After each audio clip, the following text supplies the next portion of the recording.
এই সমস্যাটি দ্রুত এবং সহজে সমাধান করার উপায় শিখুন। সম্প্রতি আমার গাড়ির সাথে আমার একটি ছোটখাটো সংঘর্ষ হয়েছিল, যার ফলে বাম্পারটি ক্ষতিগ্রস্ত হয়েছিল। দুর্ভাগ্যবশত সাপোর্ট ধরে রাখা ক্লিপগুলি ভেঙে গিয়েছিল এবং অংশটি আর সঠিকভাবে ফিট ছিল না। আজ আমি আপনাকে একটি ব্যবহারিক সমাধান দেখাবো, যা আপনি বাড়িতে খুব বেশি টাকা খরচ না করে বা আপনার গাড়ি মেরামতের দোকানে নিয়ে যাওয়ার প্রয়োজন ছাড়াই করতে পারেন।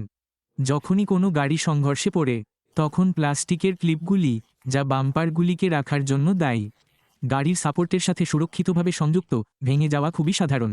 এই ক্লিপগুলি বাম্পারকে সঠিকভাবে সারিবদ্ধ করতে গুরুত্বপূর্ণ ভূমিকা পালন করে, কারণ এগুলি সাপোর্টে ডিজাইন করা ছোট গর্তে পুরোপুরি ফিট করে।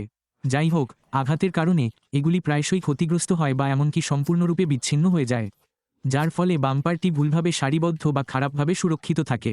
সুসংবাদটি হল যে একটি ব্যবহারিক, অত্যন্ত সহজ এবং সাশ্রয়ী মূল্যের সমাধান রয়েছে, যা মৌলিক উপকরণ ব্যবহার করে করা যেতে পারে। ব্যয়বহুল পরিষেবা বা মেরামতের প্রয়োজনীয়তা দূর করে।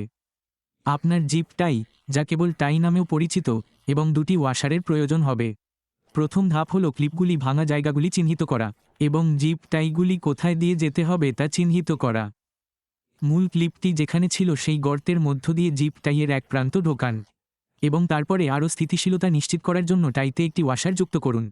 এরপর বাম্পার সাপোর্টের সংশ্লিষ্ট অংশের মধ্য দিয়ে টাইটি থ্রেড করুন।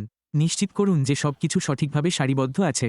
বাম্পারটি নিরাপদে জায়গায় না আসা পর্যন্ত টাইটি শক্ত করুন।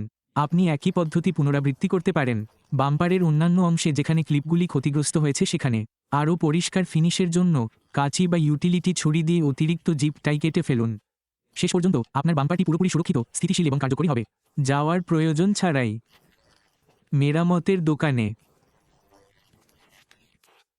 এই সমাধানটি উঠার জন্য উপযুক্ত, অথবা ব্যবহারিক এবং বাজেট বান্ধব বিকল্প খুঁজছেন এমন যে কারো জন্য সহজ হওয়ার পাশাপাশি এই পদ্ধতিটি কার্যকর এবং গাড়ি মেরামতের পূর্ব অভিজ্ঞতা ছাড়াই যে কেউ এটি করতে পারে। আপনি যদি ইতিমধ্যে এই টিপসটি সম্পর্কে জানতেন বা এটি সহায়ক বলে মনে করেন, তাহলে আপনার অভিজ্ঞতা শেয়ার করুন। আশা করি আপনি এটি উপভোগ করেছেন এবং এই টিউটোরিয়ালটি আপনাকে সময় এবং অর্থ সাশ্রয় করতে সহায়তা করবে। পরবর্তী ভিডিওতে দেখা হবে।